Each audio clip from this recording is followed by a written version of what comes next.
In 2004, a study was done involving two groups of mice. One of these groups had the germs and their stomach artificially removed, while the other had theirs left intact. Both groups were wired up and then exposed to a stressful experience. What they found that was both groups responded to the stressor. The germ-free mice had the majorly exaggerated response. This sparked interest in a concept called the gut-brain axis. The idea that the microbes in your intestines vastly affect the way your brain and nervous system function. The link has previously not been made, but the next question was, of course, could this have an applications for humans?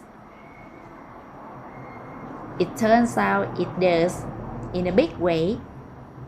There is in fact a war going on in your gut. The so-called good bacteria are pitted against the so-called bad bacteria. Now, who's winning this fight is of great importance to you. These bacteria can affect everything from mood to obesity levels. Both bacteria control important levels in the enteric nervous system, which in turn cause chemical cascades that affect all parts of your body, right up to your brain. An overabundance of the bad guys, for example, causes an imbalance that results in some very common psychological problems.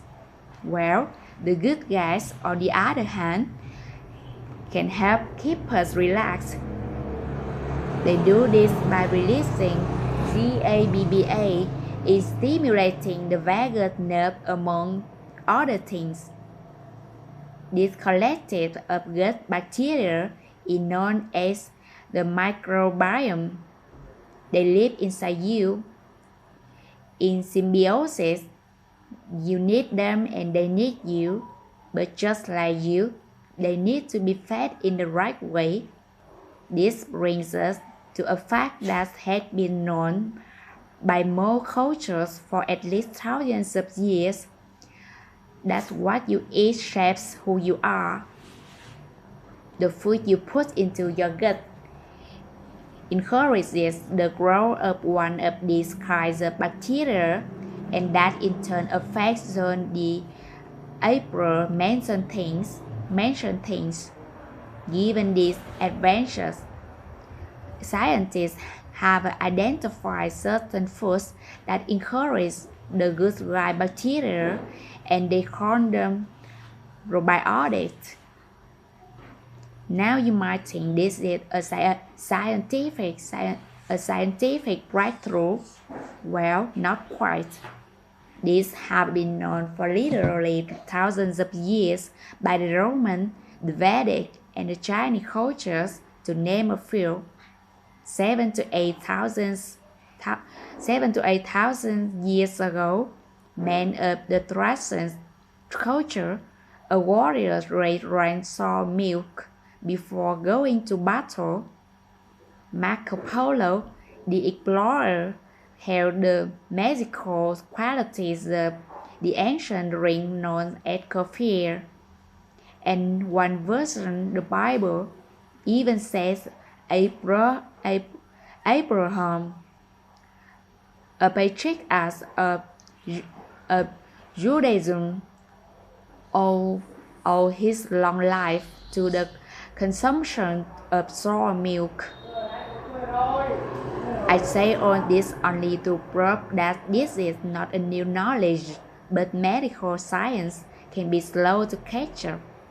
Remarkably, many health professionals don't make much of this connection. Could this issue be an elephant in the room in mental health. Race and mental illness are on an all-time high. About 9% of people are on antidepressant in the UK. In the USA, the figure is over 10%. There are no more than 50 million prescriptions of antidepressants in the UK in a year, and when this diagnosis and prescription are made, diet is usually not part of protocol. This not only ignores our ancestral knowledge, it actually is unscientific. The nervous system, like any organ, is highly sensitive to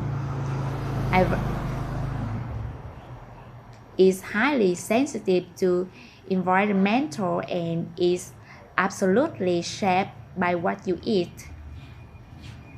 The probiotics of yesteryear have been removed from modern diet in favor of other foods, and no prizes for guessing the kind of bacteria they encourage. Could this be one of the major factors in the mental health epidemic we see in Western world?